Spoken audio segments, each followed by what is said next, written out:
Hidhi haaromsa Itoophiyaa fulbaana 2018 eebbifama warshaa xaawus ji'oota 40 keessatti xumurraa jedhan Ministeerri Muummee Dr. Abiy Ahimad. Ministeerri Muummee Dr. Abiy Ahimad ibsa har'a mana maree bakka bu'oota uummataatiif laataniin dhimmoota adda addaa irratti xiyyeeffatanii jiru. Ijiptiif Sudaan dabalatee biyyoonni kun yaa'aa laga Abbayyaa eebba piroojeektii hidha haaromsaa irratti akka hirmaatanis waamicha godhanii jiru.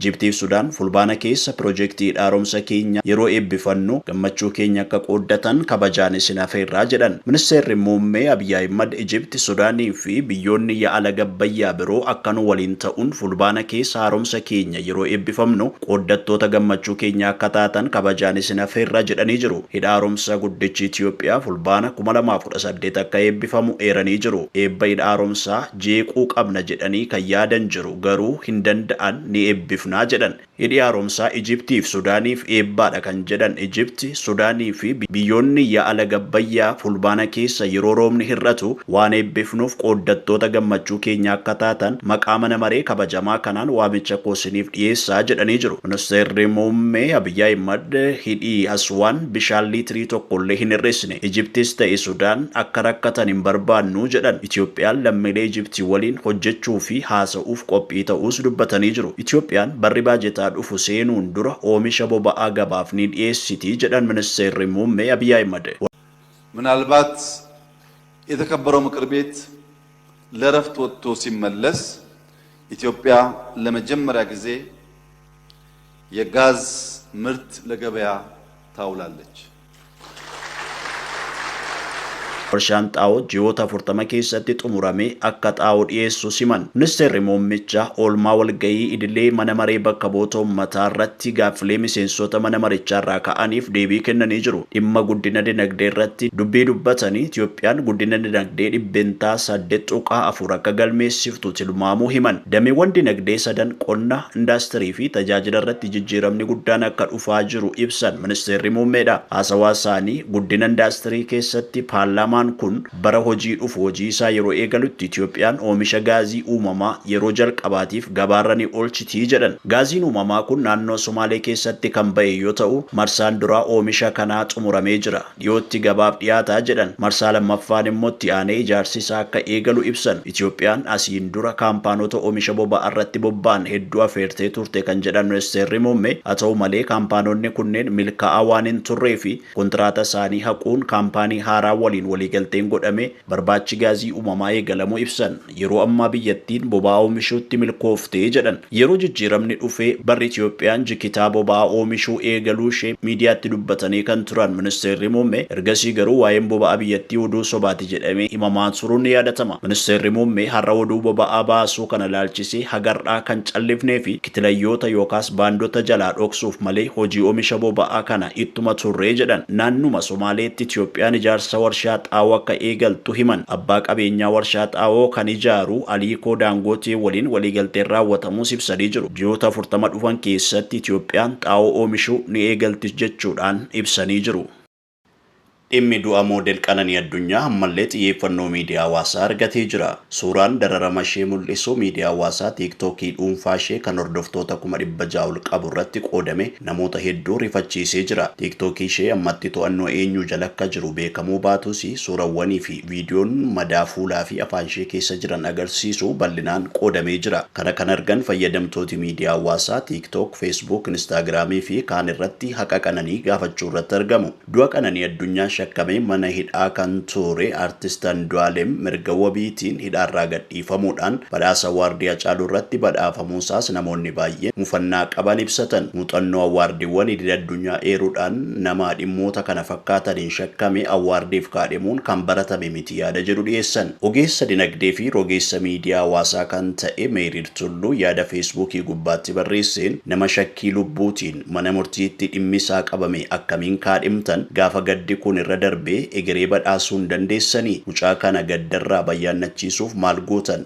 maatii jaalalleesaa dubbistanii jaarsi ba'ee kallachi qajeelee lubni ba'ee fira walitti fiduuf yaadee anduuf yeroo kanatti wanti murteessaan kana natti fakkaata. Artistiin kun ammallee gadda guddaa keessa jira. Shakkiin maatiin jaalalleesaa fi uummanni bal'aan isarraa qabuuf ammoo hedduu dhukkubsata jedheen shakka. Kanaaf waan kana akka Oromootti faloon xumura maatii walitti araarsaa maqaa artistii kanaa yoo dandeessan ji'ootaaf yookaan ji'aaf lafa ka'a. Callisee osoo gaddasaa baafatee wayya. Kanaaf ammoo akka nolitti jedhee akka duudhaa saba keenyaatti xumuratti godhaa jechuudhaan ibse. Miidhama Qananii irra ga'ee waa'ee haqashee walaloon kan ibsan keessaa tokko ammoo waloo Lataa Qana'iiti. Qannoo yaa Qananii yaa ishee haadhaaf Qananii yaa ishee abbaaf Qananii maal jennu waa'ee kee dhokfattee mabaddaa moo firaa firiyyaatti waan dhaammattee qabdaa nutoo suura kee ilaalleyyuu gaddi nu guggubee ati kan reebamte ati kan madoofte hagamsi dhukkubee Justice for Qananii Addunyaa jechuudhaan ibse. Itti fufuun rogeessi siyaasaa fi miseensi paartii KFO obbo Girmaa Guutamaa fuula feesbuukii isaa irratti yaada barreesseen jaarmiyaa guddicha kabaja artista Hacaaluu Hundeessaatti fufsiisuuf dhaabbate Foundation for Hacaaluus Legacy haguma ofii ga'uu mala. Maqaa Hacaaluutiin badhaasa wayyoo kennus artistoota dhimma seeraa fi daba safuu hawaasaa ofirraa qaban dorgomsiisuu hin qabu. Dhimma kanarratti gorsitoonni seeraaf safuu jaarmichaa jabaatanii hojjechuu qabu. Justice for Qananii jechuudhaan katabe. Namoonni hedduun miidiyaa hawaasaa fayyadamanis haqa Qananii gaafachuu irratti argamu. Abukaattoon artist Andu'aalem obbo Liiban Abdii ji'oota darban sababa abbaan alangaa yeroo kennameefitti himatan bannee fi mirga wabiitiin qarshii 50,000 kaffaluudhaan gadhiifamee jedhan. Abukaattoon Andu'aalem obbo Liiban ji'oota darban kana poolisiin qorannoo geggeessaa ture. Poolisiin akka lakkoofsa Itoophiyaa gaafa caamsaa 15 bara 2017 qorannoo xumuree galmee abbaa alangaatiif dabarse. Abbaan alangaa immoo qorannoon poolisii isa qaqqabee guyyaa 15 keessatti himata banuu qaba. Haa ta'uutii abbaan alangaa haga caamsaa 30 bara 2017tti yookaan himatan banne yookaan ammoo qorannoon dhiyaatee himata banuudhaaf ga'aa miti jedhee galmeen cufne jedhan. Maatiin Qananii gama isaaniin dhugaan Qananii ba'aan jiru dhugaan Qananii dhokataa jira ifatti ka'umsarraa ka'ee jechuudha jechuun qorannoomti rakkoo qaba jechuudhaan komatu. Nu dadhabsiisuuf hagammaa nu tursiisan malee kana dura gadhiisuuf turan haga dadhabnee biraa hafnuu fi kan gana gochaa turanii jechuudhaan BBC'tti himanii turan.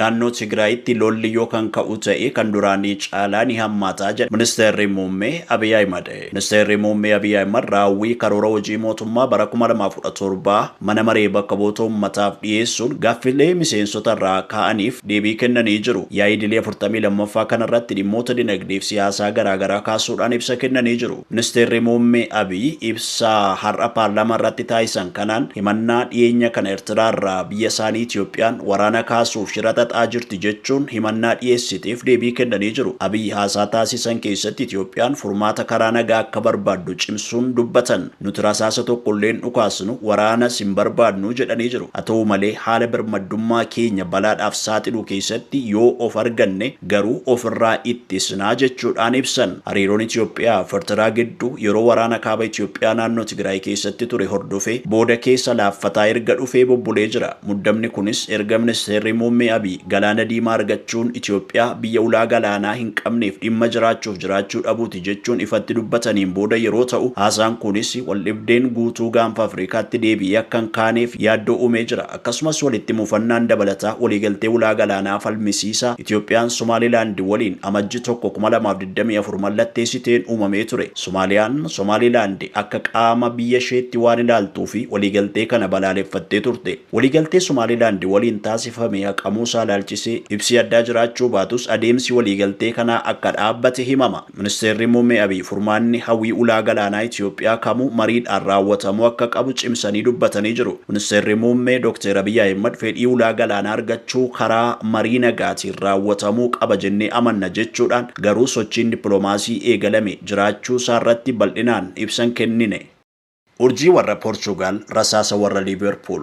Yoonni dirree seene gooliin kan abdatamtu sarara fuulduraa warra Liiverpuuliif utubaa jabaa kubbaa fi marabii walitti cafaqee deeggartoota burraaqsisu. Diaago Jota imala kubbaa miilaa isaatiin kilaboota akka Porto, Wolves, Wanderers fi Liverpool akkasumas kilaboota kaan keessatti taasiseen galchiiwwan mimmiidhagduu hedduu lakkoofsisee jira. Bara kana immoo kilaba isaa Liverpool waliin waancaa Premier League England fi biyya isaatiif ammoo waancaa Nations League kan Awurooppaa injifachuudhaan gammachuu addaa dhandhamatee jira. Baatii kana keessa immoo haadha warraasaa ijoollee sadii waliin godhatanii wajjin gaa'ila isaa cimsachuudhaan mushurrummaa keessa jira. Akka hawwii isaatti immoo waancaa addunyaa 2026 irratti hirmaatee yoosaaf milkaa'ee waancaa injifachuudha. Akka waaqni jedhe ta'e har'a daangaa biyya isaa Poorchugaal kan taate Ispeen bulchiinsa Zaamoraa jedhamtu keessatti balaa tasaa isa mudateen lubbuun isaa dabarte. Obboleessi taphataa lammii Poorchugaal kana Andirii Silvaa jedhamus balaa konkolaataa kanaan lubbuun isaa darbitee jirti.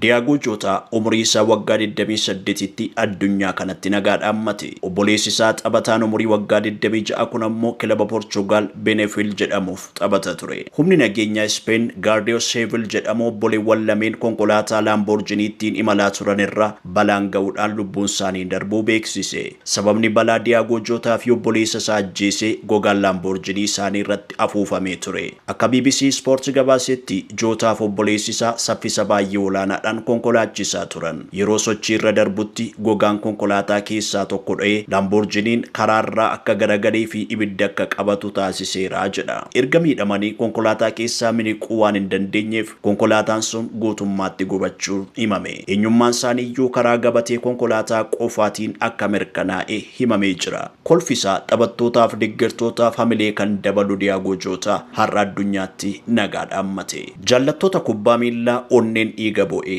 lubbuun Diyaagoo Jootaa balaa konkolaataa isaaf obboleessa isaa Silvaa mudate qe'ee warra Anfiilditti uffata gaddaa uwwise. Ardiin Awurooppaa taphataa jabaa dhabdee gaddite. Kilabii Liiverpuul Diyaagoo Jootaa dhabuu isaatti gadda guddaa qabu ibsachuudhaan deeggartooti kilabichaaf kan kilaboota Liiverpuul kaan Ingilaand mooraa Steediyeemii Anfiilditti argamuudhaan abaaboo yaadannoo kaa'uu irratti argamu. Ministeerri muummee Poorchugaal Luis Montenegro taphataan mallattoo Poorchugaal ta'e Diyaagoo Jootaa fi obboleessi isaa du'uun taatee suukanneessaaf kan hin eegamnedha jedhan. Maatiif taphattoota kunneeniifis jajjabina hawwan. Waldaan kubbaa miilaa biyyattii du'a taphattoota kanneeniin baay'ee gadduusaa ibse. Federeeshiniin kubbaa miilaa Poorchugaalii fi akka waliigalaatti kubbaan miilaa Poorchugaal gadda hamaadhaan guutameera jedhe federeeshinichi. Leenjisaan duraanii kilaba Liiverpuul Jurgen Klopp dabalatee taphataa urjiin biyya isaa Cristiano Ronaldo fi taphattoonni fi maatiiwwan ispoortii hedduun gadda isaanii ibsachuu irratti argamu. Deeggartoota Liiverpuuliif jajjabina hawwina.